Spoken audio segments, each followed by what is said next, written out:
System पार देंगे। लेकिन ये साला कर क्या रहा है यहाँ पे? Radhe Radhe, welcome to my new mini vlog. So guys, કેમ છો તમે બધા? આઈ હોપ કે તમે બધા મજામાં જ હશો. ગાઈઝ, પહેલાં તો તમને બધાને મારી તરફથી હેપી મકર સંક્રાંતિ, બધાની ખેર એકદમ હેપી જાય એવી હું શિવને પ્રાર્થના કરું છું. આ જો અમારી કોલેજમાં છે એ મમરાના લાડવા જે છે એ બનાવતા હતા એનએસએસ જે ડિપાર્ટમેન્ટ દ્વારા. અને ઓલા જે છે એ જે ગોળ ઓલા કરે ને એ અમારા જૈનમભાઈ છે, જો કે જૈનમ સર છે પણ અમે જૈનમભાઈ કહીએ છીએ. એવડે જે છે એ બધું ઓનલાઈનનું કામ એવડે જ કરે છે. એમને જે છે એ લાડવા એકદમ જોરદાર બનાવ્યા હતા. પહેલાં તો મને વ્લોગ બનાવવાની પરમિશન હતી, બટ જૈનમભાઈ જ તે મને પરમિશન આપી કે તું વ્લોગ બનાવી એમ.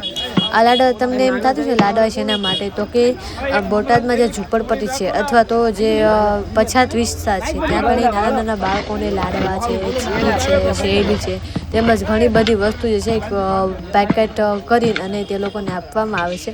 અને તે લોકો જે એટલા ખુશ થાય છે એમ કે એમની ખુશીને જોઈને જ તે આ જે ડિપાર્ટમેન્ટની જે છે એ ખુશી છે.